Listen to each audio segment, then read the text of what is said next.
Now pending in the Senate. Federalismo alang-alang sa pagtatapos ng digmaan sa Mindanao. Sa ganitong pangangatwiran, muling binuhay ng palasyo ang isang pinatay ng plano sa politika. Dahil sa pagbabago lang ng saligang batas mapagbibigyan ang hiling ng Moro Islamic Liberation Front na mabigyan sila ng sariling estado sa Pilipinas. Yun nga lang sa pagbubukas ng usapin ng Chacha para sa federalismo, buong bansa ang madadamay, hindi lang Mindanao. Pinagtanggol ito ni Press Secretary Jesus Dureza sa mga bumabatikos ng muling paghirit ng Chacha ng Pangulo. That he strongly believes that there must be a reform in our constitution and downscaling the authority of central government and dissipating this to the local setups. So it is not really correct to say that the cat is out of the bag just now, because even while she was campaigning for the presidency, she had openly supported these efforts. Pero noong Enero lang sa pagtitipo ng mga negosyante sa year-end economic briefing, sinabi na ni Pangulong Arroyo na wala ng oras para magtsatsa habang siya ang nakapwesto. Sa isa pang pagtitipo ng Credit Suisse Asian Investment Conference sa Hong Kong, inulit pa niya ito. Kanina, ang sabi ni Justice Secretary Raul Gonzales, sapat ang oras para sa tsatsa. Do you think 2 years is enough? Oh, yes. Certainly, yes.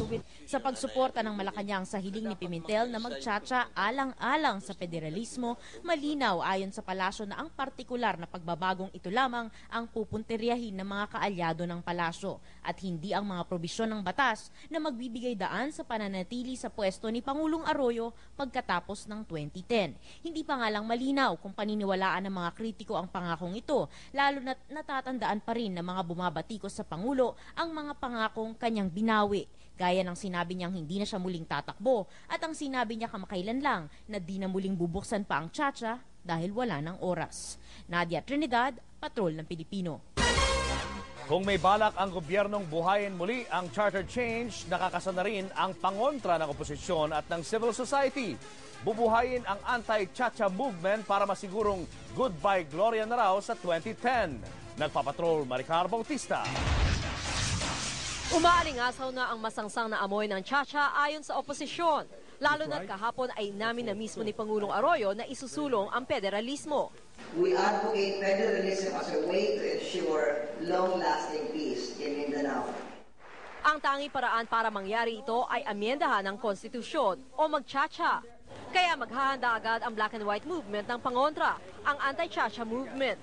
Ito ang humarang ng isulong noon ng gobyerno ang People's Initiative. Tingin ni Enteng Romano, ang convener ng grupo, patunay itong walang balak bumaba sa pwesto si Pangulong Arroyo. Partly it's the height of arrogance kasi they've gotten away with so many things na, so they think they can just ram down the throat of Filipinos, even among their allies, yung kung anong gusto nilang gawin. Ang thinking kasi ng gobyerno to, lahat kaya nilang bilhin Kahit pabor si United Opposition President Makati Mayor Jojo Marbinay sa federalismo, sabi niya mali ang tiempo. Dapat daw gawin ito matapos ang termino ng Pangulo. If you shift from a presidential to federal before 2010, then Mrs. Arroyo is qualified to run.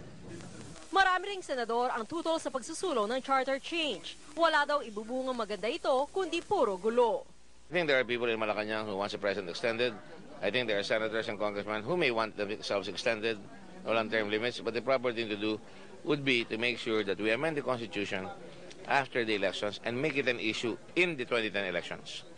Countdown to 2010 ay baka masilat pa at maging countdown to an extension.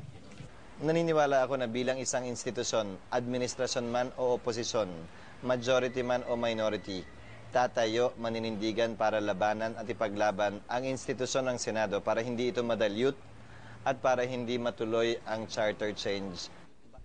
Pero kung kontra ang mga senador, lumalabas naman sa survey sa Kamara na 115 sa 122 kongresista ang pabor na mag-Chacha.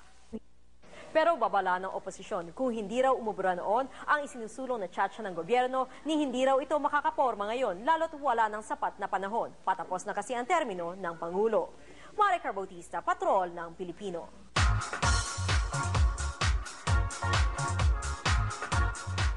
desisyon sa muling paghaharap nila Baron Geisler at William Martinez. Mukhang mas tumindi pa ang alitan ng dalawang kampo na nagdedmahan at nagpalitan pa ng maahang na salita. Nagpapatrol, Marie Lozano. If they're okay with it, then I'll be fine with it also. Pero sana maayos na. Matapos sabihin kamakailan lang ni Baron Geisler na handa siyang makipag-usap sa pamilya Martinez, nag-iba naman ang tono niya ngayon. Now I feel like the victim talaga kasi sinira nila, dinikdik nila ako. And dapat sa kanila manggaling yung settlement talaga. Kanina isinumite ni Baron kasamang abogadong si Attorney Bonifacio Alintahan sa korte ang kanyang reply affidavit sa kasong perjury o pagsisinungaling laban kay Yayo Aguila. Buwelta ito na aktor sa kasong pambabastos na isinampa sa kanya ng anak ni Yayo na si Patricia. Supposed to be ang tawag ni Baron sa kay Yayo mami. Mami siya. Pagkatapos sinansingan niya pa yung mami, sinansingan niya pa yung anak. Hindi ba masyadong masakit para sa kanila. So they want justice. Di nakaschedule na magkaharap sina Baron at William ngayon. Kaya nagkaroon ng konting tensyon na mag-cruise sa landas sa DOJ ang dalawa. Pero nagdedmahan lamang sila. Hindi naman napigilan ni William ang emosyon sa pahayag tungkol kay Baron. I don't care. He lies. That's it. It's a war. Of course, involved ako. It's my family. Whatever he says, I don't care. He's lying, period. Pinaninindigan ng kampo ni William na kailangan maturuan ng leksyon si Baron. Kaya kailangang ipakulong. Ito naman ang sagot ni Baron dito. Marami po silang sinasabi na sobrang malicious na kailangan na akong ikulong. Kung talagang totoo yan, dapat hindi na sila nagsasalita. Gawin na lang nila. Marie Lozano, Patrol ng Pilipino. At susunod, John Prats inaming nagde-date sila ni Shaina Magdayaw. At ang patikim sa unang concert ni Gabby Concepcion. Tungayan sa pagbabalik ng TV Patrol World.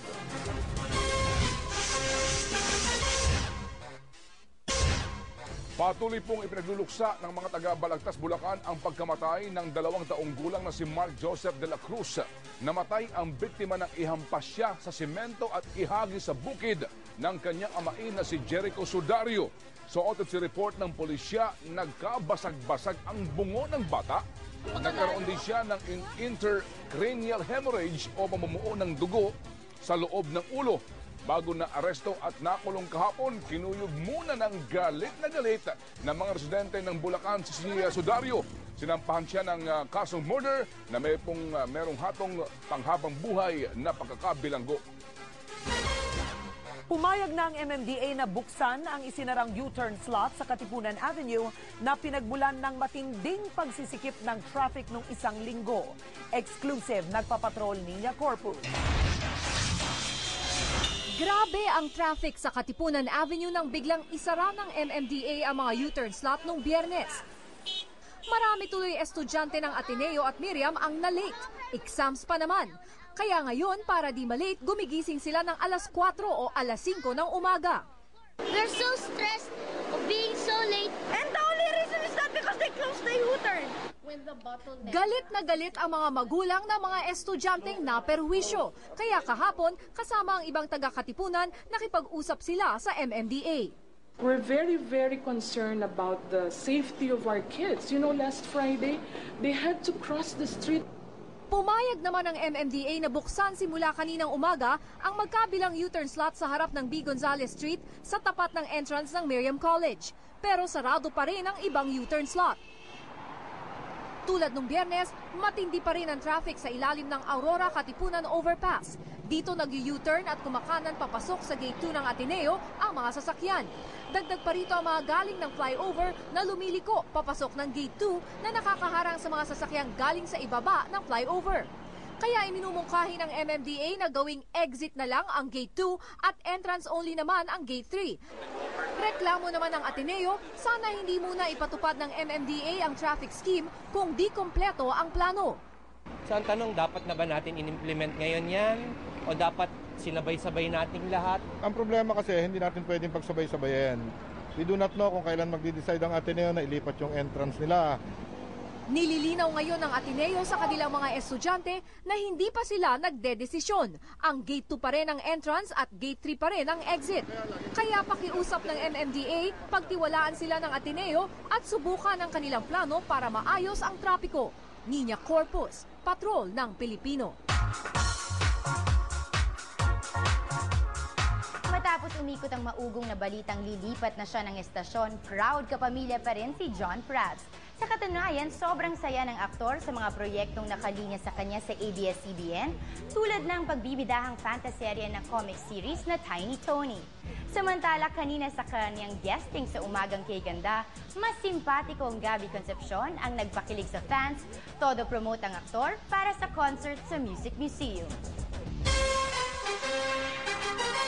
At yan ang mga balita na kalap sa aming mas malawak na pagpapatrol. Kami ang inyong patrol ng Pilipino. Naglilingkod sa inyo saan man sa mundo.